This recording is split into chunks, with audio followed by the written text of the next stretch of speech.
হয়েছে আমাকে বলো। এই বলো মানে এই তুই আমার তুমি করে বলিস কেন? হ্যাঁ, আমি তোর বন্ধু লাগে? আমি তোর সিনিয়র না যে আমাকে আপনি করে বলবি? আচ্ছা ঠিক আছে, আপনি করে বলুন।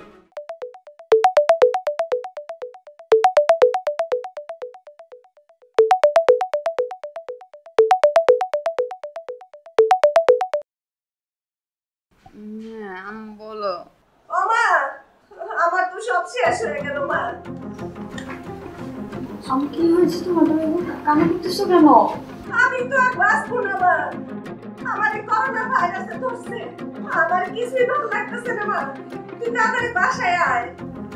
প্লিজ তুমি আগে ঠান্ডা হও, তুমি আমাকে সবকিছু খুলে বলো কি হয়েছে।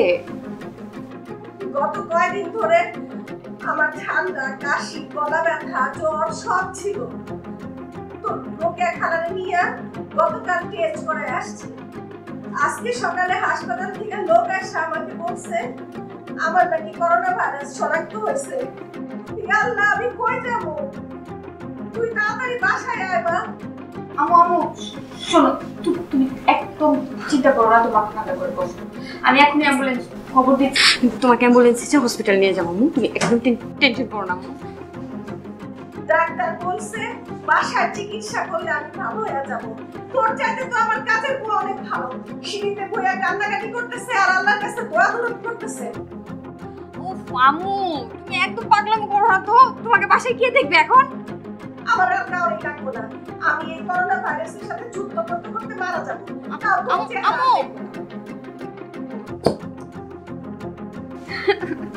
কি হয়েছে? আহা, কান্না করছো কেন? কি হয়েছে আমাকে বলো।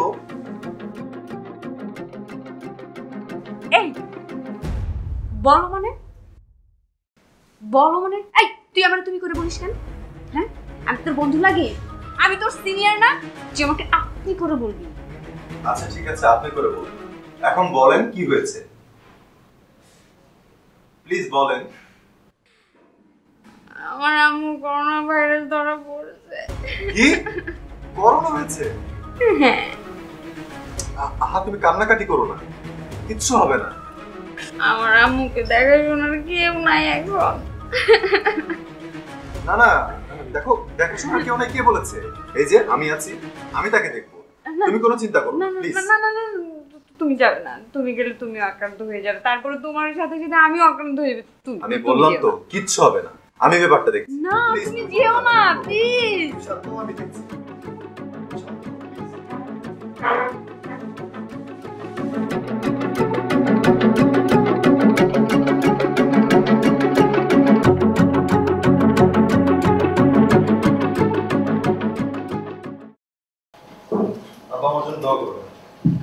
কে তুমি? আবার বাবাও বলছো? বেশি কিছু বলার সময় নেই আব্বা, আমার এখন যেতে হবে। তুমি ওনার কাছে সব শুনে নিও। ঠিক আছে, যা। এই কোথায় যাচ্ছিস বলে যা। বললাম তো এত কিছু বলার সময় নেই, ফিরে এসে সব কিছু বলবো। মা, তুমি আমাদের সবাইকে মারতে এসেছো না? তুমি এখনই চলে যাও মা।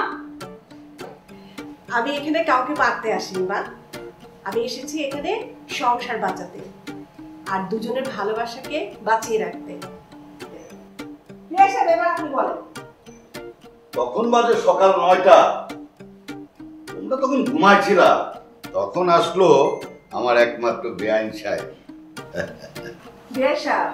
জি বলে। আমার তো করোনা শনাক্ত হয়েছে। কি সাংঘাতিক ব্যাপার! হ্যাঁ, দোষ করছে আমার ছেলে, আমারে মারতে আসছেন কেন? আরে দূর বিয়াইসা, আপনি আমার কথা শোনা শেষ করেন তো। আচ্ছা, যদি আমার করোনা ভাইরাস শনাক্ত হয় তাহলে আপনার ছেলে কি করবে? আপনার মেয়ে পালাবে নিশ্চিত। আমার ছেলে বুক ফুলে যাবে আপনার সেবা করতে। ঠিক আছে, যদি আপনার ছেলে তাই করে তাহলে আমি আমার মেয়েকে বুঝিয়ে শুনে আপনাদের হাতে তুলে দেব। ঠিক আছে, আপনার নাটক শুরু করেন।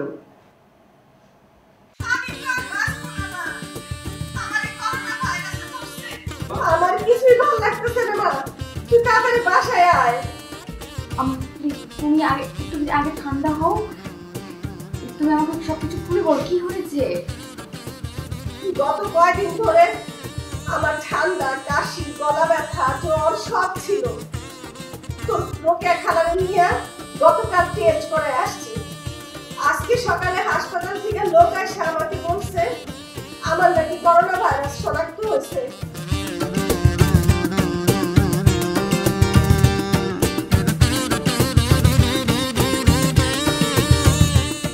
মা, আমাকে ক্ষমা করে দাও মা। আমি আসলে তোমার করোনা ভাইরাসের কথা শুনে ভয় পেয়ে গিয়েছিলাম। মাগো, যে ছেলেটি তোমার এত অত্যাচার সহ্য করেও তোমার মায়ের সেবা করার জন্য ছুটে যেতে পারে, তুমি কি পারো না সবকিছু ভুলে গিয়ে তার সাথে নতুন করে আবার জীবন শুরু করতে? তুমি আমাকে আর লজ্জা দিও না মা। এত লজ্জার কি আছে? এখানে আমরা সবাই নিজেরা তো হয়ে যাক একটা সেলফি। সে আমার সিনিয়র বউ, ওরে সে আমার সিনিয়র বউ।